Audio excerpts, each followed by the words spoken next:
Hello दोस्तों, मेरा नाम है कर्नल अमरदीप और मेरे इस यूट्यूब लाइव चैनल सेशन में आपका स्वागत है। डिफेंस कॉरिडोर और द विनिंग एज के कंबाइंड एफर्ट से ये सेशन ऑर्गेनाइज किया जा रहा है और मुझे यकीन है कि इस सेशन से आपको बहुत आगे फ़ायदा होने वाला है। बहुत सारे मेरा जो विनिंग एज है 2 साल से ज़्यादा पुराना इंस्टीट्यूट है और एसएसबी में हमारा सिलेक्शन रेट बहुत हाई है, 21 रिकमेंडेशंस इन 9 मंथ्स। और हमारी जो टीम है बहुत तगड़ी टीम है और मैं चाहता हूँ कि जितने हमारे यंग लिसनर्स हैं और जो डिफेंस एस्पिरेंट्स हैं वो इन सेशंस को अटेंड करें। पूरी सीरीज़ करेंगे हम और हम चाहते हैं कि आप अपने जीवन में वो परिवर्तन लाएं। और जो भी हमारा एक्सपीरियंस है, जो मेरा बच्चों के साथ डील करके एक्सपीरियंस है, सेना के एक्सपीरियंस है, बहुत सारी मैं आपको स्टोरी सुनाऊंगा, बहुत सारी चीज़ें आपको बताऊंगा। और ये लाइव सेशन की जो हम सीरीज़ शुरू करने जा रहे हैं, मुझे यकीन है कि इससे आपको बहुत फ़ायदा होगा। जो भी दोस्त हमारे जुड़ रहे हैं उनको मैं जय हिंद करना चाहता हूँ। जय हिंद टू एवरीवन। और जय हिंद ही है एक हमारा कौमी नारा, मैं अपने कॉलम में लिखता हूँ कि हमें जय हिंद को अपनाना चाहिए। गुड मॉर्निंग, गुड इवनिंग, ये सब सब ठीक है, लेकिन जय हिंद कहने से जो जोश आता है वो उसका एक अलग ही वैल्यू है। तो आज का हम जो सेशन है अभी फॉर्मली शुरू करते हैं। इंटरेक्टिव सेशन है, बहुत ज़्यादा समय नहीं लूँगा आपका और मैं चाहूँगा कि आप सवाल करें और ताकि मैं उन सवालों के जवाब दे पाऊँ जितना मेरा सामर्थ्य है। 2-3 डिस्क्लेमर जो पहले हैं कि मैं एक ट्रेंड एसेसर नहीं हूँ। मैंने एसएसबी का ना जीटीओ कोर्स किया, ना आईओ कोर्स किया, ना साइक कोर्स किया है। लेकिन जो मेरा सेना का एक्सपीरियंस है, मैं खुद एक एक्सएनडीए हूँ। हाँ, मेरा एसएसबी अपना फर्स्ट एडम में क्लियर हो गया था। मुझे नहीं पता मैंने वहाँ क्या किया या क्या नहीं किया या क्या करना चाहिए था। और इन्फेंट्री में रहा 25 साल सर्विस की, 4 साल की उससे पहले ट्रेनिंग थी। तो 29 ईयर्स मैंने यूनिफॉर्म डाली है, अपनी बटालियन को कमांड किया है मणिपुर में, चीफ का साइटेशन लिया है। वहाँ पर हम दोनों जो सीईओज थे, दोनों को डिस्टिंग्विश सर्विस के लिए सेना मेडल से नवाजा गया। और आर्मी के अंदर जो ट्रेनिंग इस्टेब्लिशमेंट्स हैं वहाँ पर मैंने इन्फेंट्री स्कूल में काम किया एज इंस्ट्रक्टर। आईएमए में मैं कंपनी कमांडर था। तो जीसीस को ट्रेन करना जो एक अपने आप में बहुत ही प्रिविलेज काम है वो मैंने किया। और उसके बाद आर्मी वॉर कॉलेज में इंस्ट्रक्टर था, जो कि सेना के एक बहुत बड़ा, बहुत ही प्रेस्टिजियस एस्टैब्लिशमेंट है। और 4 साल होने वाले हैं मेरे को सेना से स्वैच्छिक सेवानिवृत्ति लिए हुए। और 2019 में हमने द विनिंग एज की शुरुआत की और विनिंग एज अभी एक अपने आप में नाम है। आप हमारे बारे में सुनेंगे, जानेंगे। बहुत सारी चीज़ें हम कर रहे हैं साथ साथ और हम चाहते हैं कि बहुत सारी चीज़ें बड़ा सिंप्लीफाई करके हम अपने मित्रों के साथ के सामने लेकर आएँ।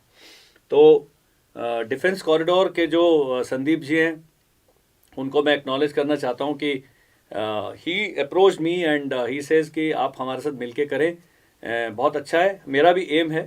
ठीक है, बिजनेस एक अपनी जगह है, लेकिन यंग लिसनर्स से जुड़ना, यंग साथियों से जोड़ना, उनको सही गाइडेंस और सही मोटिवेशन देना भी हमारी जो पीढ़ी है उसका काम है। और उस काम को मैं करता रहूँगा। मेरे साथ कोई है बहुत अच्छा है, कोई साथ में नहीं है तब भी मैं करता रहूँगा। तो आप जुड़े रहिए। जो मैं कहना चाहता हूँ वो बातें सुनिए। कुछ बातें आपको कड़वी लगेंगी क्योंकि कुछ चीज़ बच्चे हैं जो सोचते हैं कि हमारे पास आएंगे 12 दिन के लिए कोर्स करने के लिए और वो एकदम से एसएसबी के लिए तैयार होकर चले जाएंगे। शायद ऐसा नहीं होता। कुछ मेरे को ऐसे भी दोस्त मिलते हैं कि मेरे को 1 महीने में आप एनडीए की तैयारी करा दीजिए। तो ये सब अभी आगे और सेशंस हो गए। एनडीए की तैयारी कैसे करें, सीडीएस की कैसे करें, सिलेबस क्या है, पढ़ाई कैसे करें, अपने को मोटिवेट कैसे करें, और सेना से जुड़ी बहुत सारी कहानियाँ हैं जो हम अगले आने वाले सेशंस में करेंगे। आज हम करते हैं एसएसबी क्या है। तो एसएसबी एक सिलेक्शन प्रोसेस का हिस्सा है। आप एनसीसी सी सर्टिफिकेट होल्डर हैं, आपने टेक्निकल एंट्री स्कीम के लिए अप्लाई किया है, आपने टेक्निकल ग्रेजुएट के लिए जा रहे हैं, अगर आप इंजीनियरिंग ग्रेजुएट्स हैं, कुछ भी है, अगर आपने रिटर्न एग्जाम नहीं दिया तब भी आपने एसएसबी फेस करना है।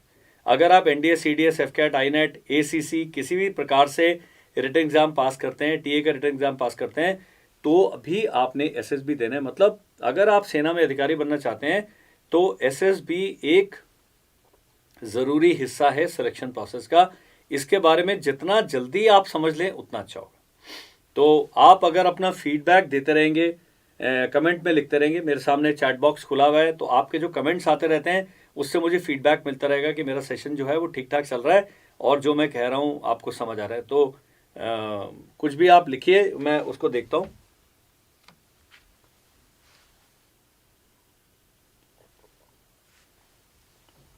ओके, आप लिखते रहिए क्योंकि यह थोड़ा सा डिले रहता है कमेंट्स के आने में, नॉट टू वरी। अब आर्मी के एसएसबी हैं इलाहाबाद में, भोपाल में, बेंगलोर में और कपूरथला में। तो जो लोग एनडीएस सीडीएस के थ्रू आर्मी में जाते हैं वो इनमें से एक एसएसबी के लिए नॉमिनेट होंगे। कई बहुत सारी भ्रांतियां हैं जो मैंने लास्ट वाले अपने जो यूट्यूब सेशन था जो मेरे चैनल पर था उस पर हमने करा है। तो उसमें कई भ्रांतियां थी एसएसबी के बारे में जिनको हमने क्लियर किया। ये रिजेक्शन सेंटर है, यहाँ से लोग सेलेक्ट नहीं होते, ऐसे सब चीज़ें मान्य नहीं है, ऐसे सब चीज़ें वैलिड नहीं है। ये भ्रांतियां उन लोगों को उन लोगों के द्वारा ज़्यादातर फैलाई जाती है जो खुद एसएसबी में क्लियर नहीं हुए या उनके कुछ अच्छा एक्सपीरियंस नहीं रहा होगा पर्सनल उसमें। हम सब जाते हैं सेलेक्ट होने के लिए पर शायद हम नहीं होते। विनीत रघुवंशी जी पूछ रहे हैं कि मेरा नेफ्यू है वो क्लास 9th में है, तो हाउ टू स्टार्ट प्रिपरेशन का एक अलग सेशन मैं करूंगा विनीत जी। और पक्का जब एनडीए का प्रिपरेटरी सेशन होगा इसी चैनल पर हम करेंगे तो हम उसके साथ उसमें मैं पूरी स्ट्रैटेजी डिस्कस करूंगा कैसे पढ़ाई करनी है। आज हम एसएसबी पर रिस्ट्रिक्ट करते हैं। नेवी का भोपाल, बेंगलोर, कोयम्बटूर और वाइजैक यानी विशाखापट्टनम, नेवी वाले उसको वाइजैक बोलते हैं, जो आम बोलचाल की भाषा सेनाओं में तो विशाखापट्टनम को वाइजैक कहा जाता है। एयरफोर्स का देहरादून जहाँ का मैं हूँ, मैसूर, गांधीनगर, वाराणसी और कांचापाड़ा जो वेस्ट बंगाल में, ये सब सिलेक्शन सेंटर्स हैं। मतलब इनको आपको अपनी अपनी सर्विस के हिसाब से इन सेंटर्स पर जाना पड़ेगा। मैं आपको अपनी कहानी सुनाता हूँ। जब मैंने 1989 में रिटर्न क्लियर किया एनडीए का और नेवल एकेडमी का, तो मैं नेवल एकेडमी का कैंडिडेट था और मुझे 33 एसएसबी भोपाल से कॉल लेटर आया था। फाइनली मैंने ज्वाइन करी आर्मी, लेकिन मैंने जो एसएसबी फेस किया था वो नेवी का एसएसबी था। भोपाल में आर्मी का भी और नेवी का भी, तो 22 एसएसबी आर्मी का है और 33 एसएसबी नेवी का है। बहुत सारे भोपाल में एसएसबीज हैं, उसकी जानकारी सब इंटरनेट पर उपलब्ध है, हम उस पर समय नहीं वेस्ट करेंगे। सारे एसएसबी एक समान होते हैं, ये मान लीजिए। ऐसा कुछ नहीं है कि अब मेरे जब मेडिकल में मैं आई साइट, मेरे को चश्मा लगा हुआ था, मुझे पता ही नहीं था उस समय, हमने आंखें कभी टेस्ट नहीं कराई, तो 0.25 था माइनस उस समय नंबर जब आई का टेस्ट हुआ मेडिकल में। तो नेवी के एग्जीक्यूटिव ब्रांच के लिए मुझे अनफिट पाया गया। मैंने अपील मेडिकल बोर्ड, उसके लिए उसका भी कोई गाइड करने वाला नहीं था, अपील किया, अपील मेडिकल बोर्ड में गए, दिल्ली में दोबारा से मेडिकल हुआ और मैं दोबारा से अपील मेडिकल बोर्ड में भी नेवी के लिए अनफिट पाया गया और आर्मी के लिए मैं फिट पाया गया। और इस प्रकार से मैंने एनडीए की जो ट्रेनिंग करी एज एन आर्मी कैडेट करी। तो ये आपने एसएसबी के बारे में, मेरा एयरफोर्स में अगर आपने पहली चॉइस भरी तो एयरफोर्स एसएसबी के लिए बुलाया जाएगा। नेवी पहली चॉइस भरी या नेवल एकेडमी भरी है तो आपको नेवी के एसएसबी में जाना पड़ेगा। और अगर आपने आर्मी अपनी फर्स्ट चॉइस भरी है तो आपका जो मैंने आर्मी का बताया था उनमें से एक एसएसबी में जाना पड़ेगा। सभी एसएसबी एक जैसे हैं। ये कहना कि भोपाल में चांसेस ज़्यादा हैं, इलाहाबाद में कम है, कोयम्बटूर में कोई सेलेक्ट नहीं होगा, ये सब भ्रांतियां हैं जिसके बारे में हम पिछले सेशन में बात कर चुके हैं। उसका वीडियो हमारे यूट्यूब चैनल पर उपलब्ध है। संदीप जी के साथ मैं लिंक शेयर करूंगा, जो भी दोस्त इस चैनल के साथ जुड़े हुए हैं वो भी उस वीडियो को जाकर देख सकते हैं। एम है कि हम सही जानकारी हासिल करें। एसएसबी प्रोसेस हमारे समय पर स्टेज 1 नहीं होता था, आजकल ये स्टेज 1 जो प्रोसेस है बड़ा इंपॉर्टेंट हो गया। इंपॉर्टेंट इसलिए कि 80 से 85% जो कैंडिडेट हैं वो स्टेज 1 से ही आउट हो जाते हैं। आप गए, आज शाम को पहुंचे या सुबह सुबह पहुंचे, आपने अपना जो बेसिक फॉर्मेलिटीज़ किया, ब्रेकफास्ट किया और आप पीपीडीटी और ओआईआर आपने अपीयर किया और लंच के बाद तक आपको रिजल्ट बता देते हैं। और 10-15 लोग जो एक 60 के बैच से जो रुकेंगे और बाकी सब लोग गाड़ी में बैठ के स्टेशन पे वापस पहुंच जाते हैं। तो स्टेज 1 को लाइटली नहीं लेना है जब आप एसएसबी की तैयारी करते हैं। इस स्टेज 1 का जो हमारी एसएसबी प्रिपरेशन सीरीज़ है मैं संदीप जी के साथ शेयर करूंगा। हम किस सीरीज़ में किस प्रकार से किस किस डेट को लाइव सेशन कर रहे हैं, उसी प्रकार से आप अपने सवाल लिख के हमें भेजिए।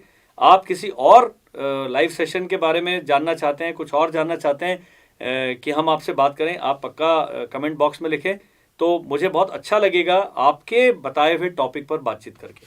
सेना से जुड़ा टॉपिक होना चाहिए। अगर आप बोलें कि मुझे फिल्मों में जाना है तो क्या है, तो मैं उसके बारे में कुछ नहीं बता सकता, लेकिन आर्म फोर्सेस के बारे में बहुत हद तक जितनी मेरी कैपेसिटी है, 25 साल सेना में सर्व करने के बाद बहुत नज़दीक से आप सैनिकों को देखते हैं, ऑफिसर्स को देखते हैं, पूरे एनवायरनमेंट को देखते हैं। एसएसबी का मैंने पहले बताया कि मैं एसएसआर नहीं हूँ, लेकिन जीसीस को ट्रेन किया है, ऑफिसर्स को ट्रेन किया है, सीनियर ऑफिसर्स को ट्रेन किया है, तो बहुत सारी चीज़ें, प्रैक्टिकल चीज़ें आज के सेशन में मैं कवर करूँगा। स्टेज 2 में GTO साइक आयो, 3 अलग अलग प्रोसेस हैं। इसके बारे में हम डिटेल्ड लाइव सेशन करेंगे ताकि आपको कोई कोचिंग की आवश्यकता ना पड़े, कहीं जाना ना पड़े, और आप हमारे साथ जुड़े रहकर आप जो जानना चाहते हैं वो कर लें। नेक्स्ट है मेडिकल। SSB खत्म होते ही मेडिकल होता है। एयरफोर्स का मेडिकल है स्पेशल वाला, उसमें शायद थोड़ा डिले हो सकता है क्योंकि बहुत लंबी लाइन होती है, बहुत ज़्यादा बैकलॉग होता है। तो एक्स एंड वाई ग्रुप की बात नहीं करूँगा अभी, मैं केवल SSB की बात करने वाला हूँ, SSB प्रिपरेशन स्ट्रैटेजी की। एक्स और वाई ग्रुप में मैं डायरेक्टली डील नहीं करता हूँ। मेरी टीम है देहरादून में, हमारी जो एकेडमी है, आप पक्का हमसे संपर्क करें। मैं अपना नंबर आपके साथ शेयर करूँगा कमेंट बॉक्स में। आप please feel free to WhatsApp me. तो मेडिकल में एक ही चीज़ कहना चाहूँगा कि आप एक अपना, अगर डिफेंस में बहुत ज़्यादा सीरियस हैं डिफेंस ज्वाइन करने के लिए, एक जो प्रिलिमिनरी मेडिकल है, एक बेसिक मेडिकल एग्जामिनेशन है। AMC से अगर आपके आसपास कोई रिटायर्ड AMC के अधिकारी हैं, JCO भी है या NCO भी है, आप उनसे पक्का सलाह लें। वो आपको बताएंगे क्या क्या मैंडेटरी टेस्ट हैं। अगर आप हमसे बात करेंगे, देहरादून में हमारे एक जानकार हैं, AMC से रिटायर्ड कर्नल साहब हैं, वो अभी रिटायरमेंट ले चुके हैं, पर वो कंसल्टेंसी देते हैं, छोटा मोटा फीस वो चार्ज करेंगे, वो दीजिए, लेकिन आपको बिल्कुल एक्यूरेट, बहुत बढ़िया आपको सलाह मिलती है। तो लोग क्या मैंने देखा है कि इधर उधर भागते हैं, भटकते रहते हैं। तो हमारा इस लाइव सेशन का एक काम करने का एक कारण ये भी है कि आपके दिमाग में जो भ्रांतियां हैं, जो शक है, उनका इस लाइव सेशन में आपको आंसर मिल जाए। अब स्टेज 1 में OIR और PPNDT मैंने बताया। स्टेज 1 के लिए हम SSR साहब को लेकर आएंगे, एक GTO को लेकर आएंगे, वो आपको और भी डिटेल में बताएंगे कि किस प्रकार से ये हमने करना है, लेकिन इसके लिए तैयारी करनी है। कई लोग स्टेज 1 को बहुत लाइटली लेते हैं, वो सोचते हैं अपने आप हो जाएगा। कुछ लोग सोचते हैं कि मैं एक बार रिटर्न क्लियर कर लूँ तब मैं SSB की तैयारी शुरू करूँ, वो तो बहुत ही गलत है। कई बच्चे हैं जिनको मैं कहता हूँ कि रिटर्न एग्जामिनेशन से पहले आपने SSB की तैयारी शुरू करनी है। क्यों करनी है, आगे चल के बात करते हैं। GTO साइक आयो एंड कॉन्फ्रेंस। तो GTO साहब आपको ग्राउंड पर टेस्ट कर रहे हैं, बहुत सारे उनके 9 टेस्ट हैं, हर एक टेस्ट में एक अलग अलग कोई चीज़ वो जानना चाहते हैं। साइकोलॉजिस्ट 4 टेस्ट हैं, वो कुछ और चीज़ें आपके बारे में जानना चाहते हैं। और जो पर्सनल इंटरव्यू है, साइकोलॉजिस्ट को TO भी बोलते हैं, टेक्निकल ऑफिसर, और इनको आयो बोलते हैं, GTO, TO एंड आयो। तो आयो जो हैं वो आपका पर्सनल इंटरव्यू लेंगे, 25 मिनट से लेकर 1 घंटा, सवा घंटा भी चल सकता है। मैं अगर मुझे ठीक से याद है तो मेरा जो पर्सनल इंटरव्यू है वो तकरीबन 45-50 मिनट चला था, और काफ़ी इंटरेस्टिंग इंटरव्यू था। तो जब हम इंटरव्यू की बात करेंगे तो हम उस वाले कहानी को आपको सुनाएंगे कि किस प्रकार से इंटरव्यू किया जाता है। और लास्ट में कन्फर्मेटरी होता है 5 मिनट 7 मिनट के लिए, जब सारे SSS बैठे होंगे, आप आएंगे, आपसे 2-3 सवाल किए जाएंगे और फिर आपसे कुछ और कन्फर्मेटरी वो चेक होता है कॉन्फ्रेंस में। तो ये आपका पूरा, मैंने इंटरव्यू का पूरा जो स्टेप्स हैं वो बता दिए। अब आता है प्रिपरेशन स्ट्रैटेजी। बहुत लड़के लड़कियां हमारे साथ जुड़ते हैं और बहुत सारे बच्चे हैं जो OLQ, सर मेरे में OLQ है कि नहीं है। OLQ का बहुत सिंपल अर्थ है ऑफिसर लाइक क्वालिटीज। जब आप सेना में एक अधिकारी के रूप में प्रवेश करते हैं तो आपसे सेना एक्सपेक्ट करती है अधिकारी में जो गुण होने चाहिए वो आप में हैं कि नहीं। एक फैक्टर, मैं एक बहुत अच्छी किताब पढ़ रहा था SSB के बारे में, उसमें ट्रेनेबिलिटी फैक्टर आता है। मैं XNDA हूँ, NDA में मेरे पास सेना के पास 4 साल थे मेरे को ठोक पीट के सीधा करने के लिए, लेकिन जब आप शॉर्ट सर्विस के लिए जाते हैं आपको 9 से 10 महीने का समय होता है सेना के पास आपको सीधा करने के लिए। तो अगर आपका ट्रेनेबिलिटी फैक्टर कम पाया जाता है तो आपको, आप NDA के लिए जाते हो तो आप सेलेक्ट हो जाते हैं, लेकिन आप OTA या CDS के लिए जा रहे हैं तो शायद आप रिजेक्ट हो जाएंगे, क्योंकि सेना वो SSR ये देखते हैं कि आप इतने कम समय में इस फैक्टर को पार नहीं पा सकते हैं। तो बहुत इंपॉर्टेंट चीज़ लगी। कई लोग मेरे से पूछते हैं कि सर क्या NDA और CDS के SSB में अंतर है। SSR जिस प्रकार से आपको देखता है उनकी जो निगाह में अंतर पक्का होगा, क्योंकि वो ट्रेनेबिलिटी एक है कि थोड़ा कच्चा होता है। NDA का 12वीं करके गया लड़का या अभी लड़की भी जा रही है तो 12th के पास जाएंगे, उनका जो मैच्योरिटी लेवल है, उनके जो रिस्पॉन्सेज है, उनका जो अवेयरनेस लेवल है वो अलग होगा। और जब आप कॉलेज में ग्रेजुएशन करके या टेक्निकल ग्रेजुएट के रूप में SSB में जा रहे हैं तो आपका लेवल अलग है, आपसे एक अलग रिस्पॉन्स की एक्सपेक्टेशन होती है। तो आप सोचें कि जो NDA का बच्चा जो SSB की तैयारी कर रहा है और CDS के लिए तैयारी कर रहा है उनमें थोड़ा सा अंतर होगा। बहुत ज़्यादा आपसे मैच्योरिटी एक्सपेक्ट की जाती है once you are a graduate. तो ये बात आप ध्यान रखिए। तो हम OLQ पर वापस चलते हैं, ऑफिसर लाइक क्वालिटी। इसको मेरा मानना है कि 10,000 ऑफिसर लाइक क्वालिटीज है। कैसे आपने कपड़े पहने हैं, कैसे आप बात कर रहे हैं, ये मैं हाथ आपसे हिला रहा हूँ, मैं कैमरे में सीधा देख के बात कर रहा हूँ, मेरे आगे कुछ भी नहीं है, कैमरे में देख रहा हूँ, मुझे पता है कि बहुत सारे लोग मुझे सुन रहे हैं। क्लियर? तो ये सब चीज़ें कैसे आता है कम्युनिकेशन, मुझे नहीं पता, लेकिन ये मेरे अंदर था। और अब तो सेना में इतने साल रहने के बाद कुछ चीज़ें हैं जो पॉलिश हो गई, डेवलप हो गई, लेकिन आप में कुछ ऑफिसर लाइक क्वालिटीज़ जो हैं वो देख एक्सपेक्टेड है, वो देखना चाहते हैं। वो क्या है, उनको 4 हिस्सों में बांटा गया है, वो देखते हैं। सबसे जो पहली चीज़ है सोशल एडजस्टमेंट। सोशल एडजस्टमेंट, ये आपने दुश्मन से एडजस्ट नहीं करना, दुश्मन को तो मारना ही है, लेकिन आपकी जो बटालियन है, आपकी जो ऑर्गेनाइजेशन है, आपका section, company, platoon, battalion, brigade, हर एक में आपने एडजस्ट होना है। आप अगर अपनी क्लास देखें, एनसीसी का बैच देखें, ट्यूशन की क्लास देखें, कोई दोस्तों का ग्रुप देखें, उसमें हर प्रकार के लोग आपको मिलते हैं। कुछ हैं जो कहते हैं यार चलो कल पिकनिक चलते हैं, कल फिल्म देखने चलते हैं, चल चाय समोसा खाते हैं, ऐसे लोग हैं। कुछ लोग हैं जो वेट कर रहे हैं कि कोई बोले तो मैं उनके पीछे पीछे चल पड़ूंगा। कुछ लोग हैं जो ना इधर बोलते हैं ना उधर बोलते हैं, आप बोलोगे यार पिक्चर जाएगा, वो सोच के बताऊंगा। एक सिंपल सा वो सवाल है, उसके लिए वो 2 दिन सोचेगा। तो ये सब लोग सही हैं, हर बंदे का अपना जीने का तरीका है, अपना प्रकार है। तो सोशल एडजस्टमेंट एक क्वालिटी है जो एक भावी अधिकारी के रूप में आपको इन क्वालिटीज का होना जरूरी है। तो पहली है सोशल एडजस्टमेंट, दूसरी है प्लानिंग एंड ऑर्गेनाइजिंग। तो आज हम जो अपना सेशन है ये प्लानिंग एंड ऑर्गेनाइजिंग तक रखेंगे। इससे ज़्यादा जो सोशल इफेक्टिवनेस और डायनामिज्म है उसका मैं आपको टॉपिक्स बता दूंगा, लेकिन मुझे लगता है कि 1 घंटे का जो हमने सेशन प्लान किया उसमें मैं सारा का सारा आपको बता दूंगा तो शायद आप एब्जॉर्ब भी ना कर पाएँ। फोर्स 1 जो एक हमारे मित्र जुड़े हुए हैं सर, आप एनडीए में कब सेलेक्ट हुए? तो मैं एनडीए में 1989 में सेलेक्ट हुआ था। जून 1989 में मैंने खड़गवासला में एनडीए में ज्वाइन किया। खड़गवासला कहूँगा तो गलत होगा, तब एनडीए विंग हुआ करता था घोरपड़ी में। तो हम पहले 6 महीने मेन एकेडमी से अलग रखे गए थे, वहाँ हमारी ट्रेनिंग होती थी। उसके कहानियाँ जब एनडीए की कहानियों वाली सीरीज शुरू करेंगे तो फिर उसमें आपको अलग तरीके का आपको इंटरेस्ट आएगा। तो एनडीए की बहुत सारी स्टोरीज हैं, वो भी मैं आपको बताऊँगा। प्लानिंग एंड ऑर्गेनाइजिंग, लड़ाई, अपने घर में कोई फंक्शन है, कहीं आपने जाना है, बहुत सारी चीज़ें जिसमें प्लानिंग लगता है और ऑर्गेनाइजिंग लगता है। एक वॉलीबॉल मैच प्लान करना है, आपने फायरिंग रेंज पे जाना है, तो भी प्लान करना पड़ता है, प्रिपेयर करना पड़ता है, ऑर्गेनाइज करना पड़ता है ताकि एक्सीडेंट ना हो जाए, ताकि जो आप काम करने गए हैं।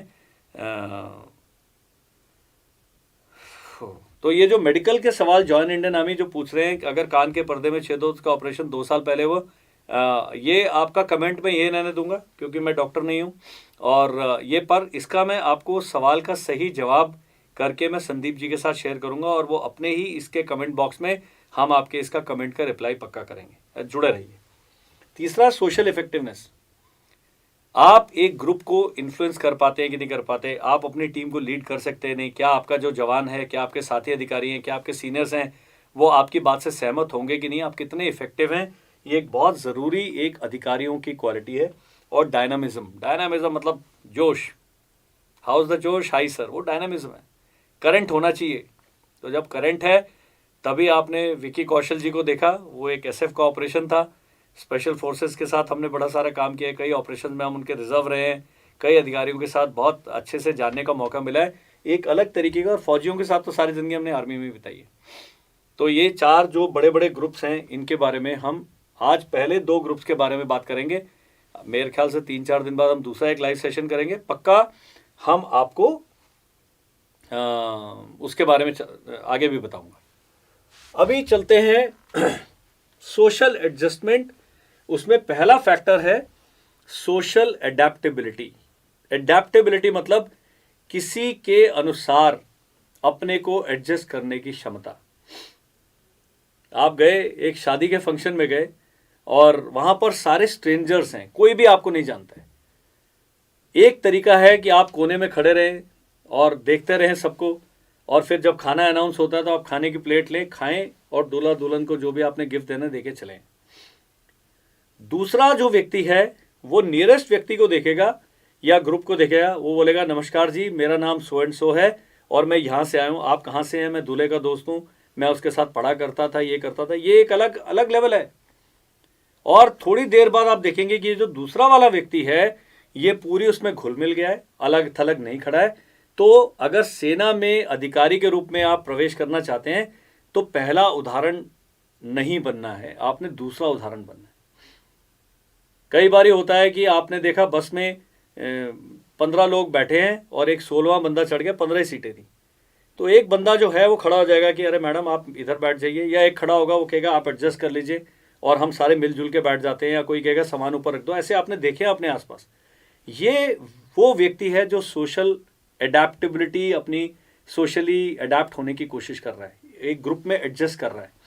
जब आप एसएसबी में जाते हैं तो आप एसएसबी में देखते हैं कि एक बंदा बोल ही नहीं पा रहा है, एक बंदा है जो बोले ही जा रहा है, और एक तीसरा व्यक्ति है जो तेज बोल रहा है, उसको रोकता है कि भाई आप रुक जाओ, ये व्यक्ति है इसने बिल्कुल नहीं बोला है। तो वो पूरे ग्रुप में एक समन्वय स्थापित करने की कोशिश कर रहा है, एक अपने आप को दिस थिंग। जब आप ज्वाइन करते हैं एसएसबी सेंटर में रिपोर्ट करते हैं तो आप दोस्ती करते हैं, भाई कहाँ से आए हो आप, आपने कौन सा एग्ज़ाम दिया, कहाँ के रहने वाले हो, क्या पढ़े हो, क्या सब्जेक्ट थे। दिस इज़ हाउ एक बहुत ही वार्म अगर आपका दिल है तो आप सोशल अडेप्टेबिलिटी में आप नंबर बिना तैयारी के पा जाओ। अगर आप ये नहीं करते हैं, अगर आप कटे रहते हैं, अलग थलग रहते हैं, अगर आप मन में सोचते हैं कि यार भीड़ में क्या जाना, इनसे क्या बात करनी, हटाओ, घर में कोई गेस्ट आ जाते हैं, आप उनसे बात भी करने की कोशिश नहीं करते, और फिर आप कोचिंग सेंटर में आके आते हैं और सोचते हैं कि जो ट्रेनर हैं मेरे को सोशल अडेप्टेबिलिटी के बारे में सिखा देंगे, तो 10, 12, 15 दिन या 1 महीने में हम क्या सिखा सकते हैं। तो आप जब इसकी तैयारी कर रहे हैं तो आपने ग्रुप की डायनेमिक्स को समझना है, आपने अपना इस फैक्टर पर दिमाग लगाना है। If you are not socially adaptable, आप अलग थलग हैं। कई बार होता है आप ग्रुप में बहुत अच्छे हैं, तब आप कहोगे अरे ये लोग क्या कर रहे हैं, तो मेरे बराबर ही नहीं, वो भी गलत है। या आप बहुत नीचे हैं तो कहोगे यार ये तो मैं कर ही नहीं सकता, वो भी गलत है। सोशल अडेप्टेबल बंदा वो है जो एक किसी भी गैदरिंग के अंदर दूसरों के स्वभाव को देख के, इमोशनल इंटेलिजेंस बोलते हैं इसको, वो अपने आप को एडजस्ट करता है और उनमें घुलने मिलने का प्रयत्न करता है, प्रयास करता है। First point. सेकेंड पॉइंट है कोऑपरेशन। एक आप क्लास में कोई बच्चा, उसकी नोटबुक गुम गई है, आप बोलते हैं यार चल तेरी नोटबुक गुम गई, मैं तेरे को अपने नोट्स बना के देता हूँ, फोटोकॉपी कर लेते हैं और दोनों मिल के बैठ के दोनों भाई कर लेते हैं।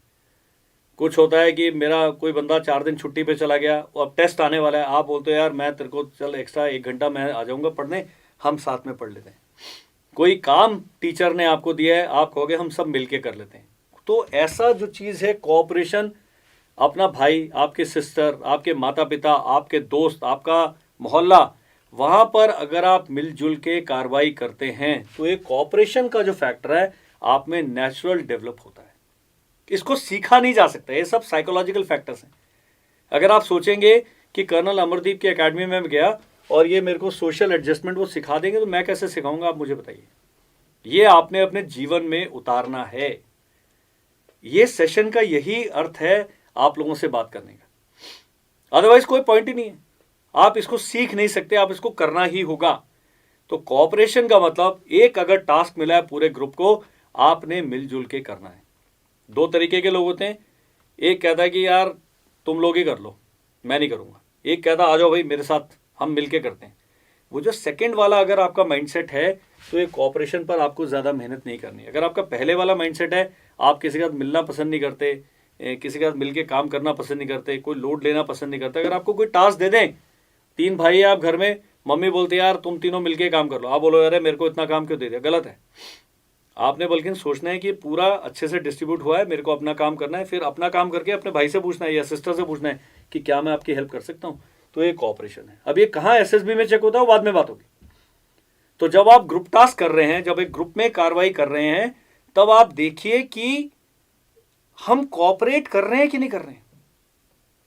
एक डिस्कशन के लिए टॉपिक मिला है, मान लीजिए लड़कियों की अभी कैबिनेट ने अप्रूव कर दिया कि शादी की एज 18 से 21 ईयर्स कर दी जाए, और यही जीटीओ ने टॉपिक दे दिया कि इट इज़ राइट डिसीजन और रॉन्ग डिसीजन। तो इस पर कमेंट करो फटाफट। अब वो झगड़ा हो रहा है, नहीं ऐसे होगा ये होगा, पर आपने कोऑपरेट करना है। कोऑपरेट इन द सेंस कि okay friends, let us discuss all the factors related to this topic. First is, what is the right age to marriage, for marriage? What are the physiological requirements that a girl and boy should have before they get married? Because marriage के बाद बहुत सारी चीज़ें शुरू होती हैं. What are the emotional commitments that a boy and girl have to undergo once they get married? तो ऐसे करके डिस्कशन भी करा जा सकता है. और एक होता है, कौन होते हैं आप ऐसे बोलने वाले, हम ऐसे हैं, हम ये मानते हैं. अरे वो सब करने का आप कॉपरेट ही नहीं करना. और होगा क्या कि क्योंकि आप में झगड़ा हो गया, पूरा का पूरा बैच उठ के बाहर चला गया. सेम जब ग्रुप टास्क मिल रहा है, आपको हाफ ग्रुप टास्क मिला, ग्रुप टास्क मिला, स्नेक रेस में आप भागे सामान लेके, वो आप ऑब्जर्व हो रहे हैं कि आप कॉपरेट कर रहे हैं कि नहीं कर रहे हैं. कई लोग बचते हैं कि अरे मेरे को चोट लग जाएगी, मेरे कपड़े गंदे हो जाएंगे. या घर के अंदर जब आपको बोला जाता है यार बाइक लेके आ जाओ, तुम बोलोगे मेरे को तो बाइक मिलेगी नहीं. वैसे आप सारा दिन बाइक पे घूमते हैं, लेकिन जब कहीं दोस्त को लेके जाना है तो आप उसके साथ में नहीं.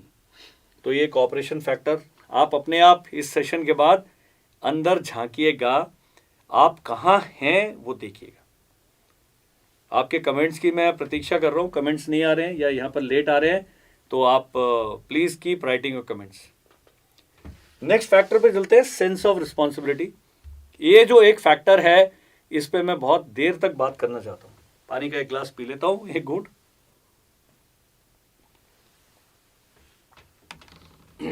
स्पीड अगर ठीक है तो आप लिखिए ठीक है. अगर मैं तेज़ चल रहा हूँ तो लिखिए कि सर आप बहुत तेज़ चल रहे हैं, तो मैं धीरे कर लूँगा. तो क्या था, सेंस ऑफ रिस्पॉन्सिबिलिटी. एक अधिकारी में ये सेंस होना चाहिए, ये भी सब होना चाहिए. अब सोशल अडेप्टेबिलिटी का मैं जो उदाहरण दूंगा, तो हम यहाँ से मेरी बटालियन गई अफ्रीका एंड वहाँ एक बिल्कुल ही नया एनवायरनमेंट था. नाइजीरियंस थे, कैनेडियंस थे, आयरिश थे, अमेरिकन थे, ब्रिटिश थे, जॉर्डेनियंस थे, कीनियंस थे, लोकल्स थे वहाँ पर, एरिट्रियंस थे, इथियोपियंस थे एंड 70-80 देशों के लोग थे. अब हम वहाँ कहते हैं हम इंडियन हैं, हम तो आपको जानते ही नहीं. लेकिन हम वहाँ गए और हमने सबको बोला भाई हम हैं, मिले. वो तो एक इतने ड्राई होते हैं पश्चिम देशों के लोग, वो आप उनके पास जाएंगे 2 घंटे बैठ रहेंगे, आपको चाय भी नहीं पूछेंगे. लेकिन जब वो इंडियन बटालियन में आते, मेरे कैंप में आते, हम पक्का उनको चाय पूछेंगे, और भाई साहब कैसे हैं, घर में मैडम कैसे हैं, बच्चे कैसे हैं. इतना वार्म लोग हैं हम लोग. उन्होंने हमसे सीखा सोशल अडेप्टेबिलिटी. उसके बाद मैं जब कॉन्फ्रेंस के लिए हेडक्वार्टर में जाता था, वो ग्रीन बिल्डिंग कहते थे यूएन हेडक्वार्टर को, अस्मारा में थी. तो वो बड़ा कहते कैप्टन आप आए हैं, ये लीजिए चाय, मेरे लिए बियर ला के रखेंगे. और जो भी मैं कहता था इतना वार्म था. तो ये जो एक फैक्टर था जो एसएसबी में चेक हुआ, और कहाँ जा एसएसबी में मेरा एसएस हुआ था, और कहाँ जाके उसकी यूटिलाइजेशन मैंने की. कहीं पर भी हम जाते हैं, सेना के कोई अधिकारी होगा, आपको किसी पार्टी, किसी गैदरिंग, किसी स्पोर्ट्स एक्टिविटी में आपको अलग से दिख जाएगा कि ये सैनिक है. कारण उसका ये फैक्टर बहुत स्ट्रांग है, वो अपने आप को एडजस्ट करता है. Same is cooperation. आप किसी भी सैनिक को, किसी भी सेना के अधिकारी को इसमें कम नहीं देखेंगे. वो हर जगह मिलके काम करने के लिए तैयार है.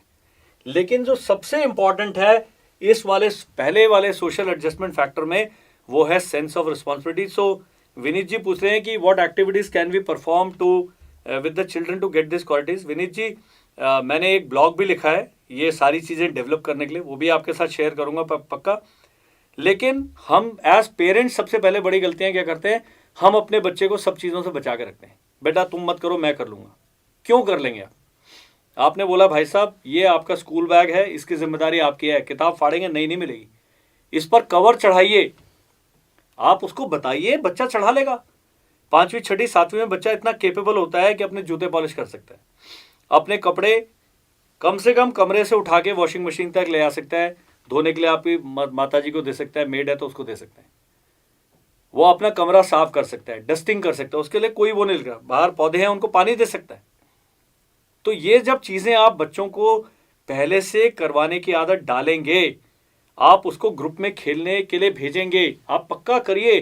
क्योंकि बच्चों आप फुटबॉल एक खरीद के लिए 150-200 रुपए की डेकाथलन में फुटबॉल आती है, आप एक मैच करा लो.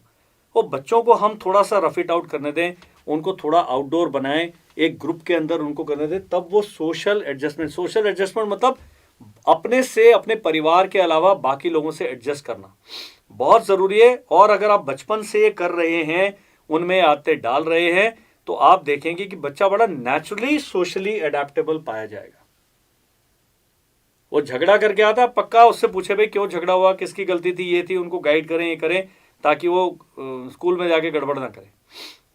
लेकिन हम पूछते ही नहीं है आप स्कूल में क्या कर रहे हैं, आपके दोस्त कौन है वो भी नहीं पूछते हैं। एज पेरेंट्स ये मैं बता रहा हूँ, ये बहुत ज़रूरी है। अब निक्स नियो जो पूछ रहे हैं कि एक्टिविटीज़ स्टूडेंट्स क्या प्लान कर सकते हैं, कुछ भी प्लान कर सकते हैं। आप एक ट्रिप प्लान करें, आप ट्रैकिंग के लिए चल रहे हैं, आप एक चाय पार्टी कर लें, आप वॉलीबॉल मैच कर लें, आप कुछ भी करें जिसमें अलग अलग एक बड़ा ग्रुप है, अलग अलग बच्चों का, अलग अलग स्टूडेंट का जो शामिल हो। श्रमदान कर लें, सफाई कर लें, कुछ नहीं है एक छोटा सा कंपटीशन कर लें, छोटा सा गेम खिला लें।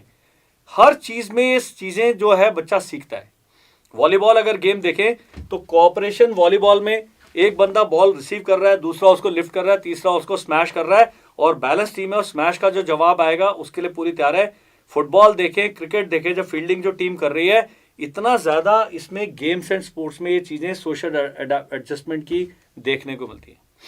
अगर आप वो चक दे मूवी में देखेंगे, उसमें दो प्लेयर्स होती हैं, एक कहती है कि नहीं मैं तो सबसे ज़्यादा गोल मैं ही करूँगी, दूसरी मैं करूँगी, और इस करके हमारा जो टीम है वो हारने के कगार पे होती है। फाइनली वो कहती है कि नहीं मुझे दूसरे की हेल्प करनी है, मुझे उसको कुछ एक अचीवमेंट दिलाना है। तो वो उस फैक्टर को बड़ा टीम वर्क, कोई भी गेम खेलते हैं, कहीं भी ग्रुप में जाते हैं, तो जब आप परिवार में हैं, पारिवारिक फंक्शंस में बच्चों को लेके जाएं, चाचा चाची, दादा दादी, नाना नानी, बुआ, इन सबसे मिलाएं, उनके बच्चों से दोस्ती कराएं, उनसे नाम पूछें और उनको बोले भाई जाओ तुम ऐश करो, मज़े करो, जाओ घूम के आओ। हम ये नहीं करते, हम हर जगह अपनी गाड़ी में बिठा के ले जाएंगे, उनको छोड़ेंगे नहीं, उनको दोस्तों के साथ खेलने नहीं देंगे। तो ये जो social adjustment has become a major problem nowadays. And जो सोशल मीडिया आ गया, कहने को सोशल मीडिया है लेकिन वो आपको और अकेला कर रहा है। तो आप अपना स्क्रीन टाइम लिमिट करें। और मेरे बच्चे हैं, मैं वो 2-2.5 घंटे मेरी बेटी खेलने जाती है, बात पक्का जाओ, वो क्या कर रही है मुझे मैं नहीं पूछता। मुझे बड़ा अच्छा लगता है कि अपने दोस्तों के साथ कभी वो कॉफ़ी शॉप में बैठ के कॉफ़ी पीने, छोटी है लेकिन बच्चे अपनी पार्टियां प्लान करते हैं, हम उसको मना नहीं करते। एक दायरा है, उसके अंदर आप जो मर्जी करें, तो ये बहुत आवश्यक है। हम चलते हैं सेंस ऑफ रिस्पॉन्सिबिलिटी की ओर। ये चीज़ मिसिंग होती जा रही है क्योंकि हम शायद अगली पीढ़ी को ये करने का दे ही नहीं रहे, हम उन पर ट्रस्ट नहीं करते। इम्तिहान आने वाले हैं, फटाफट ट्यूशन लगा दो, एसएसबी जाना है कोचिंग लगा दो, ये करना है, सबके लिए ये करते रहते हैं। हम उनको थोड़ा सा पंगु बना रहे हैं, हैंडीकैप कर रहे हैं, और हमारा बच्चा जो है अपनी रिस्पॉन्सिबिलिटी नहीं समझ पाता। टेस्ट में फेल होगा तो आपकी जिम्मेदारी तो है ही है, लेकिन क्या उसकी अपनी जिम्मेदारी नहीं है? साफ रहना, अपने नाखून काटना, नहाना, क्या उसकी अपनी जिम्मेदारी नहीं? अपने कमरे को साफ रखना, अपना होमवर्क समय पर करना, कुछ अच्छा बुरा होता है उसको आपको बताना, उसकी पक्का जिम्मेदारी है। तो सेंस ऑफ रिस्पॉन्सिबिलिटी जो है बहुत छोटे समय से, बहुत बचपन से आप अपने बच्चे को डाल सकते हैं। Introverts, will come to the introvert part also. Sigma rules ji ने पूछा है कि इंट्रोवर्ट लोग, मैंने पिछले बार कहा था अगर आप बिल्कुल इंट्रोवर्ट हैं तो आप चुप रहेंगे, आप कुछ भी नहीं करेंगे, तो एसेसर के पास कोई तरीका नहीं आपको जज करने का, उसको बाद में डिस्कस करते हैं। तो इस सेंस ऑफ रिस्पॉन्सिबिलिटी को खत्म करते हैं पहले। तो आप जिम्मेदारी लें। आप गाड़ी में बैठे, आप स्कूटर पे जा रहे हैं, आपने अंडे खरीदने, आपने प्याज खरीदने, अपने बच्चे को बोलो बेटा जाओ प्याज लेके आओ। पहली बार गलती करेगा, दूसरी बार गलती करेगा, वो 7 रुपये, 8 रुपये, 10 रुपये, 30 रुपये के प्याज आएंगे। उसको बताइए कि मुझे ऐसे प्याज चाहिए, इस साइज़ के चाहिए, थोड़ा देख दुख के लाना। वो बच्चा जागरूक है क्योंकि उसको एक काम दिया गया है। आप बाजार से बिस्किट लाना है, कोई चाय लानी है, कुछ ये लानी है, आप अपने बच्चे को, आप गाड़ी में बैठे रहे, उसको बोलो तुम लेके आओ, आप करिए। तो जब आप जिम्मेदारी देंगे तो सेंस ऑफ रिस्पॉन्सिबिलिटी डेवलप होगा। अब चलते हैं फील्ड में, लड़ाई के मैदान में। तो जो कप्तान साहब है या लेफ्टिनेंट साहब है या मेजर साहब है, वो अपने लिए ही नहीं, अपनी पूरी कंपनी के लिए जिम्मेदार है। एक मेजर साहब जो कंपनी कमांड कर रहा है, तकरीबन 115-120 लोग हैं उसके अंडर में काम कर रहे हैं, और अगर सब छुट्टी वुट्टी पे गए हैं तब भी 70-80 लोग एक समय में एक मेजर साहब की कमांड पर काम कर रहे हैं।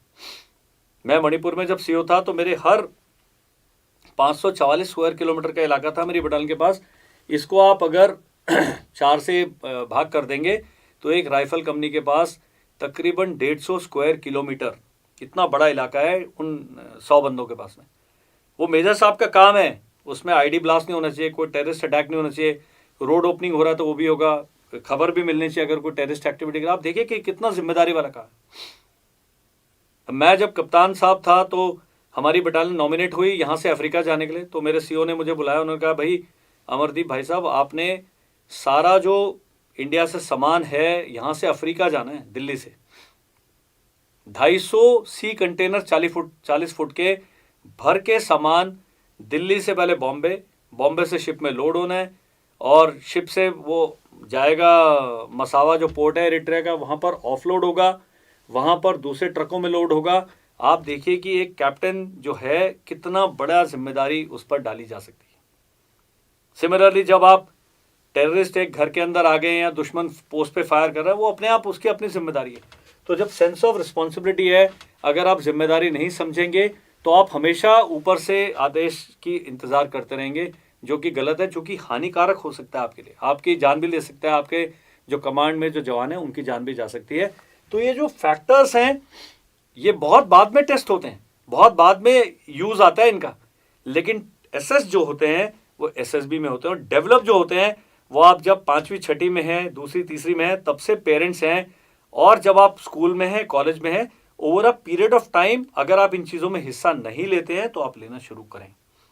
पिछले वाले में सेशन में मैंने कहा था कि अगर आप एनसीसी ज्वाइन करते हैं तो आप एक बहुत बड़ा जो गैप है उसको पार कर लेते हैं, क्योंकि एनसीसी में आप इकट्ठे परेड करेंगे, इकट्ठा फायरिंग के लिए जाएंगे, फिजिकल एक्टिविटी करेंगे, ग्रुप एक्टिविटीज़ करेंगे, और जब आरडी परेड कैंप लगता है या आपका इंस्पेक्शन होता है या इधर कैंप लगते हैं, आप एक ग्रुप में रहते हैं और बहुत सारी चीज़ें आप ग्रुप में सीखते हैं। तो कुछ चीज़ें फोर्स की जाती हैं, कुछ चीज़ें आप अपने आप ही, जब अभी तो आप अकेले अकेले बैठोगे, सबसे अच्छा उदाहरण है दिल्ली के मेट्रो में जाइए, वो 70 लोग बैठे हैं एक डब्बे में, 70 के 70 मोबाइल फ़ोन पे नीचे देख रहे हैं, कोई गाने सुन रहा है, कोई भी एक दूसरे से बात नहीं कर रहा है। और फिर आप कहते हैं कि सोशल एडजस्टमेंट फैक्टर में मैं कैसे मतलब इससे बाहर निकलूँ। आप साथ वाले किसी से बात तो करना शुरू करें, भाई साहब कहाँ जा रहे हो, आप यहाँ के नहीं लगते लोकल, हो गई बातचीत शुरू, फेयर इनफ। तो सेंस ऑफ रिस्पॉन्सिबिलिटी बहुत ही इंपॉर्टेंट फैक्टर है। अगले फैक्टर हम डिस्कस करते हैं और अपना आज का सेशन समाप्त करेंगे। इफेक्टिव इंटेलिजेंस, जीटीओ के जो आउटडोर टास्क हैं वो सारे आपको इफेक्टिव इंटेलिजेंस टेस्ट करने के लिए, कि आपका जो इंटेलिजेंस है, मेरे पास किताबी ज्ञान बहुत है, मेरे फिजिक्स में 87 नंबर आए 100 में से, मेरे मैथ्स में 85 नंबर आए, मेरे केमिस्ट्री में इतने नंबर है, पर वो किताबी ज्ञान है। मुझे इतनी कविताएं आती हैं, मुझे इंग्लिश की इतनी कहानियां याद हैं, इतना मेरी ग्रामर अच्छी है। लेकिन जब आप यहाँ से दिल्ली गए, अभी मैं गया था ट्रेन में, मुझे पता था कि कोविड करके ट्रेन में आजकल एसी में आपको कंबल और तकिया नहीं मिलता है, तो कर्नल अमरदीप सिंह ने एक बैग लिया, उसमें तकिया और कंबल पैक किया और चले गए। वहां AC 1 में मेरे अलावा पूरा डिब्बा ही ठिठुर रहा था, कारण वो लाई नहीं। कारण आपका जो इफेक्टिव इंटेलिजेंस है, जो आपका ज्ञान का जो रिजल्ट निकलना है, वो आपने नहीं किया। आप 4 बंदों ने खाना ऑर्डर किया, तो एक बंदा कितना, 5 चिकन थोड़ी खा जाएंगे वो। एक चिकन ऑर्डर करो, उसमें एक वेज है तो मतलब पौना चिकन भी काफ़ी है। एक डिश है, एक दाल ऑर्डर कर दो, और 1.5 रोटी या स्नैक्स खा रहे हैं, कुछ सॉफ्ट ड्रिंक वगैरह पी लिया, तो इतना ही खाना खा सकते हैं। आप जाओगे यार 2 राइस दे दे, 5-5 पूड़ी दे दो, आपको लगेगा कि इतना सारा खाना ऑर्डर हो गया, लास्ट में सारा वेस्ट हो गया। तो जो आपने ज्ञान हासिल किया है उसको अगर अप्लाई नहीं किया तो उसका क्या फ़ायदा है।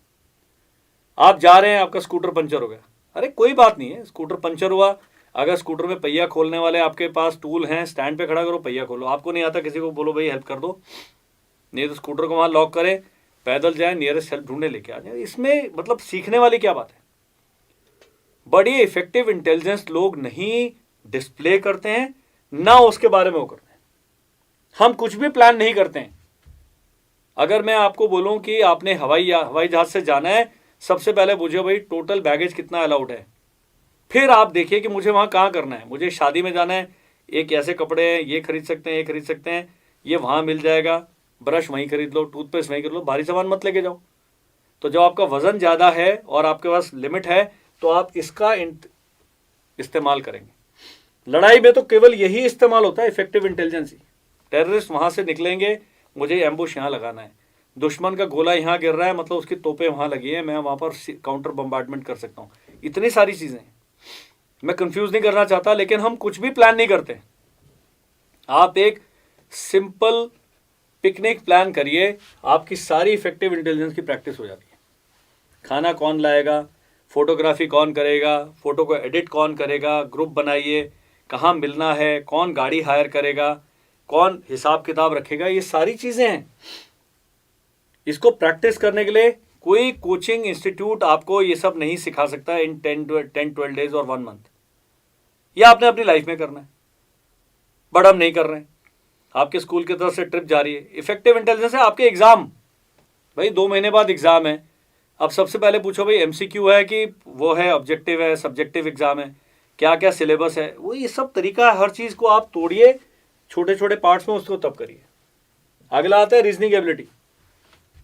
भारत ने चाइना पे हमला कर देना चाहिए। हर बंदा मेरे को मिलता है वही कहता है, सर हम क्यों नहीं अटैक करते, पाकिस्तान पे क्यों नहीं अटैक करते। यार थोड़ा रीजन आउट करो, कैसे करेंगे, कौन करेगा, उसको उनको क्या नुकसान होगा, हमें क्या फ़ायदा होगा, और कोई तरीका है। ये सब है रीजनिंग एबिलिटी, छोटी छोटी चीज़ें। आपके घर से मेट्रो स्टेशन इतना दूर है, आप पैदल भी जा सकते हैं, अगर तो जल्दी निकल जाओ। समय कम है तो एक ऑटो कर लो, ऑटो नहीं मिल रहा किससे लिफ्ट ले लो, अगर आप अकेले हैं तो। बहुत सारी चीज़ें हैं जो हम अगर ये जो है हमारी प्लानिंग एंड ऑर्गेनाइजिंग एबिलिटी पर ध्यान दें तो आप है। आपका भोपाल में एसएसबी आया, आपको पता है दिल्ली से भोपाल 5-6 घंटे का सफ़र है, तो आप रात को निकल जाइए, आप अगले दिन निकल जाइए। क्लियर? सो आप प्लान करो ना, मुझे इतने बजे पहुंचना है, 3-4 घंटे का क्वेश्चन रखे। मान लो ट्रेन लेट हो गई तो 9 बजे आपने सेंटर पे रिपोर्ट करना है, ट्रेन सुबह 7:30 बजे पहुंचती है तो शायद गलत हो जाएगा। आप एक रात पहले पहुंच जाओ। अब एक रात पहले पहुंचने का नुकसान क्या है कि आपको रात को रुकना का बंदोबस्त करना पड़ेगा, और आपके पास बजट बहुत कम है, तो आपने यार वेटिंग रूम में ही अपनी रात बिता लेनी। तो उसके लिए एक ब्लैंकेट एक्स्ट्रा ले जाओ, वहाँ पढ़ के पड़े रहो। उसको 20 रुपये दोगे, वो आपको कमरा खोल के दे देगा, नहीं तो एक बेंच है वहाँ पर। अब सुबह वहीं के टॉयलेट में इस्तेमाल करके आपने वेटिंग रूम वाला तैयार होना है, नहीं तो सुलभ में चल जाओ बाहर। यही है सारी। अब रीजनिंग है, क्या चीज़ है, उसका क्या कारण है, उसका कॉज क्या है। हमें अपना जो भी हम डिसीजन लेते हैं उसको सपोर्ट करने के लिए कारण होना चाहिए। अब एक लड़की मेरे पास आई कि सर मैं सिविल सर्विसेज भी देना चाहती हूँ, लेकिन मैं एफकैट भी करना चाहती हूँ। मैंने कहा आप सिविल सर्विसेज क्यों करना चाहते हैं, एफकैट क्यों करना चाहते हैं? वो कंफ्यूज है, उसको पता ही नहीं था कि वो क्या चाहती क्या है।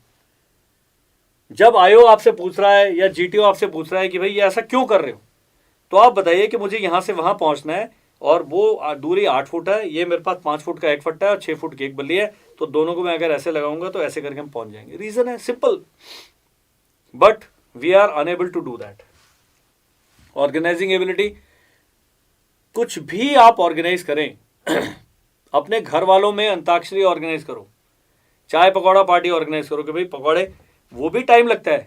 जब आप पकौड़े बना लगे, बेसन ही नहीं है, तो इंग्रेडिएंट्स तो पता होने चाहिए।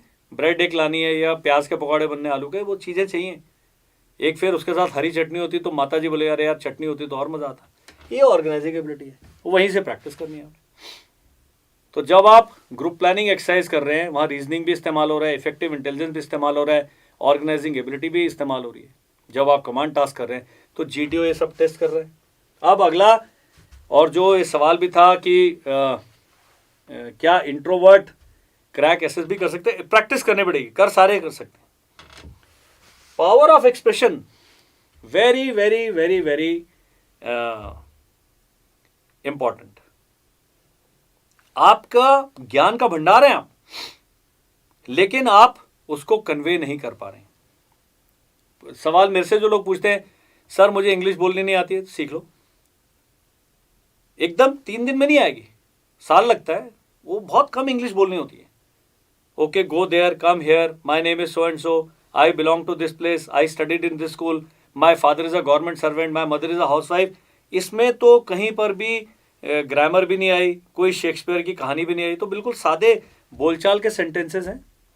और टोटल अगर आप पूरा एसएसबी देखेंगे तो 1000 से ज़्यादा सेंटेंस नहीं होंगे। 1000 भी बहुत ज़्यादा बोल दिया मैंने, उससे भी कम है।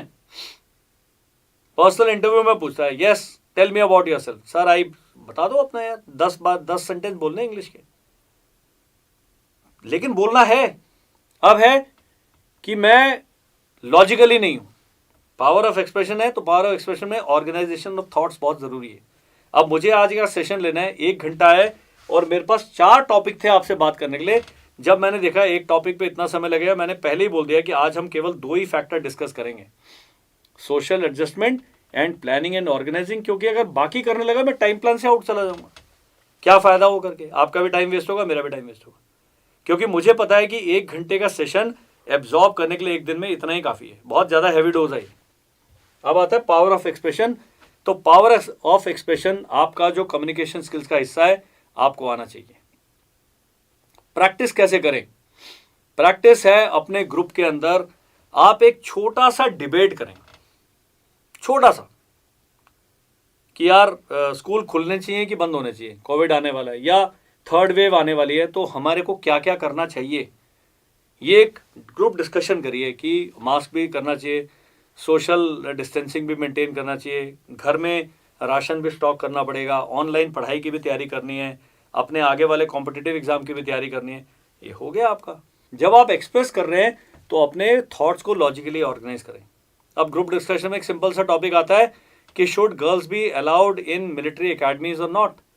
नाउ तो honourable supreme court has already allowed them, but it can still be debated what difficulties they are going to face in the academy, physical, psychological conditioning, training, adjustment, सारी चीजें आनी है। तो आप अगर खड़े हैं तो आप बोलिए कि sir let us divide this topic into various subheadings. First is let us discuss the physical part of it. तो girls will have to run this much जितना बॉयज भागते हैं। मैं एनडीए का बताता हूँ कि मैं जब 3rd टर्म में था तो हमारा एक 1 माइल का टेस्ट होता था। जब जवानों का जो एंट्री लेवल पे फिजिकल फिटनेस है वो तब टेस्ट होता है। 1 माइल आपने 5 मिनट के अंदर पार करना है। तो वो 1.5 साल 1 साल ट्रेनिंग करने के बाद मैं 4 minute 50 second was my best time जो मैं एनडीए का अपना वो कर पाया। तो इतना मतलब उस 1 माइल भागने के बाद 1 आउंस भी बॉडी में ताकत बाकी नहीं रहती, इतना थक जाता है बंदा। और वो टेस्ट है, अगर आप नहीं पास करेंगे आप बाहर नहीं जा सकते, आप मूछें नहीं रख सकते, आप ये नहीं कर सकते, इतनी प्रिविलेजेस जो आपको नहीं मिलती। तो मिलिट्री एकेडमी तो ऐसी होगी। कई बच्चे हैं उनका फोन छीन लीजिए, रोना धोना शुरू हो जाएगा, भाई साहब डिप्रेशन में आ जाते हैं, विड्रॉल सिम्टम्स हो जाते हैं। वहां पता लगा राष्ट्रीय रक्षा अकादमी में चले गए या आईएमए में आ गए, फोन तो है ही नहीं आपके पास, अलाउड ही नहीं है, बैन है। तो फिर आप क्या कीजिएगा? तो ये सब पावर ऑफ एक्सप्रेशन जब आप है, आप पहले हर टॉपिक को लॉजिकली ऑर्गेनाइज करें, तब उसको बोलने की प्रैक्टिस करें कि अगर मैं ये करता तो इसको इस प्रकार से करता। इतना ही है। फिर बॉडी लैंग्वेज पर एक सेशन करेंगे, मैनरिज्म पर एक सेशन करेंगे, कितना साफ बिना अटके आप बोलते हैं उस पर सेशन करेंगे, आपकी जो वोकैबुलरी है उस पर एक सेशन करेंगे, क्या क्या शब्दावली आपके पास होनी चाहिए। मैं हिंदी में बोल रहा हूँ, इंग्लिश में बोल रहा हूँ, इंग्लिश में भी बोल रहा हूँ, but my aim is that I should be able to convey what I want to convey to my audience who have joined this beautiful session. Fair enough? Okay. ये जो 2 फैक्टर थे प्रिपरेशन स्ट्रैटेजी के, disclaimer वही रहेगा कि मैं एक assessor नहीं हूँ, लेकिन 29 साल सेना में बिताना और सारे काम करना, इंस्ट्रक्टर रहना अपने आप में एक प्रिविलेज की बात है, and I have that privilege. Now I want to share the practical things with the students, with the candidates, with parents. पर कम्युनिकेशन है 2-वे प्रोसेस। आप मुझे बताएंगे तो मैं वापस आपका वो सेशन कंडक्ट करूंगा। It is that simple. Fair enough. अब एक मैं टिप देना चाहता हूं आप लोगों को कि जितना भी ये रिकॉर्डेड सेशन पक्का डिफेंस कॉरिडोर पर उपलब्ध रहेगा। हम भी इसको डाउनलोड करके अपने चैनल पर भी देंगे, आप 10 बार ही देख लो, उसको सुन लो और से बात कर लो। पढ़ना, एक न्यूज़पेपर पिछले सेशन में भी मैंने बोला था, इंग्लिश और हिंदी का न्यूज़पेपर पक्का लगाएं। तो जो विनीत रघुवंशी जी पूछ रहे थे, बच्चा अगर 9वीं में है उसको पढ़ने की आदत डालें, खुद पढ़ें पहले। हम खुद ही नहीं पढ़ते, बच्चे बोलते हैं यार पेपर लगा दे तुम पढ़ लो। अरे यार 10 मिनट लगते हैं, अपने भी लगा लो ना। Please do that, that is 1। Second is start thinking on all these lines. क्या हम अपने बच्चों को, क्या हम अपने फ्यूचर जिनको हम अधिकारी बनाना चाहते हैं, क्या हम उनको ट्रस्ट करके उनको छोटे छोटे काम दे रहे हैं कि नहीं दे रहे हैं? वो दीजिए पक्का। आप बोलो भाई स्कूटर है तुम साफ करोगे, क्यों? 9वीं का बच्चा क्यों नहीं स्कूटर साफ कर सकता? भाई करेगा। क्लियर? तो ये सब चीजें आपने हल्के हल्के हल्के करके उनको देने। एक सवाल था कि what are the opportunities after getting NCC C certificate. NCC C certificate आपको केवल एनसीसी की जो स्पेशल एंट्री है उसके लिए एलिजिबल बनाता है। बाद में जब आप किसी कॉर्पोरेट में भी इंटरव्यू में जाते हैं तो yes, this C certificate is going to help you in scoring marks over others, क्योंकि वो बहुत सारी चीज़ें आप करके आए हैं एनसीसी में। तो C certificate is the proof कि आप एक एनसीसी के स्टैंडर्ड में बहुत उम्दा कैडेट पाए गए। That is it. उसके अलावा अगर आप सोच रहे हैं, कई बार ये होता है स्टेट गवर्नमेंट में अगर एनसीसी सी सर्टिफिकेट है आपके पास, कुछ आपको एक्स्ट्रा ग्रेस मार्क्स मिलते हैं, कुछ आपको प्रिविलेज मिलती है, उससे अलावा बहुत ज़्यादा चीज़ आप एक्सपेक्ट मत करिए। Clear? So I think it is already 15:56। We started this session 5 minutes late. जो मैं आपसे बात कहना चाहता था, हमारा जो अभी एसएसबी का सेशन है, एक 20 दिसंबर से शुरू है, 12 दिन का सेशन है, एक 5 जनवरी से शुरू है। तो आपके आसपास में anybody who has cleared ND exam, anybody who is likely to clear the CDS exam, उसका रिजल्ट नहीं आया, तो please get in touch with us in case you want to be mentored. मैंने कहा है कि मैं कोई गारंटी नहीं देता, मेरे पास पेरेंट्स आते हैं, आप गारंटी दीजिए हमारा बच्चा निकलेगा ना, बिल्कुल नहीं निकलेगा। 20 साल में आपने कुछ नहीं किया, हम 12 दिन में कुछ नहीं कर सकते, लेकिन हम बिल्कुल उसको सही तरीके से गाइड करेंगे, दैट्स इट। निकलना नहीं निकलना बहुत दूर की बात है। आप एक ऑनेस्ट अप्रोच रखिए, आप सीखने का मन बनाइए, हेल्प इज अवेलेबल। हम आपको केवल थोड़ा ये प्रोसेस पूरा सिंप्लीफाई करके बताएंगे, क्या टेस्ट कितने टाइम में होता है, उसमें क्या रिक्वायरमेंट है, ये सब चीज़ें डिस्कस करेंगे। That is one. I have one more this thing for repeaters, जो बारी बारी एसएसबी में नहीं क्वालिफाई कर पा रहे हैं, उनको मैं रिकमेंड नहीं करता कि आप बारी बारी कोचिंग इधर से भी ले लो उधर से भी ले लो, और कंफ्यूज होता बंदा। एक हमारे टीम में जनरल शुक्ला हैं, वो has been commandant of a selection centre, वो has been the president of a selection this SSB. तो वो एक डायग्नोस्टिक टेस्ट करते हैं, 1500-1600 रुपये लगते हैं, पर वो आपको इंटरव्यू करेंगे 1.5 घंटा और आपके बताएंगे कि भाई साहब आपने कहाँ गड़बड़ करी है और क्या आप में सुधार की आवश्यकता है। तो 2 चीज़ें हैं जो मैं आपके साथ शेयर करना चाहता था। Very soon I will be back with a live session again. मेरे को और पावर पॉइंट बनाना नहीं पड़ेगा क्योंकि पहले ही बना हुआ है, उसमें 2 फैक्टर्स और जो रह गए हैं वो भी डिस्कस करेंगे। I thank you all for joining us on this one-way session. I've been talking for last 45-50 minutes non-stop. I can talk for another 2 hours, but I respect your time and honor your commitments. And all those who have joined, I thank you for being here. I am sure that these lessons are going to be taken seriously. They are very conducted in a very friendly manner. I have tried to support my जो convincing points थे with suitable examples. ये जो SSB है, यहाँ जो चीज़ें test हो रही है, पक्का आपके लिए लाइफ सेविंग हो सकते हैं, आपके लिए बहुत अच्छा सक्सेस दिला सकती हैं और एक आपको एक अच्छा व्यक्ति तो बनाती बनाती है। तो तैयारी बहुत जल्दी, और आप सेना में नहीं भी जाते हैं, ये सब चीज़ें अगर आप जीवन में उतारते हैं, आप एक बहुत अच्छे ह्यूमन बीइंग बनते हैं, बहुत रिस्पॉन्सिबल सिटीजन बनते हैं, और आपकी लोग रिस्पेक्ट करेंगे because of the person you are, because you have a sense of responsibility, you are communicative, you are doing things, you are cooperating with others. These are the things that we expect from the fellow human beings, from our friends and from our family members. So I think this is time to say goodbye. Arvind Kejriwal ji bhi logged in hai and he says we will wait. I appreciate your name. I hope the actual Kejriwal ji is not logged in, otherwise तो बहुत गड़बड़ हो जाएगी। उनको party का काम करना है, he has got other things to do rather than attending my sessions. See you in the next session. Thank you and Jai Hind.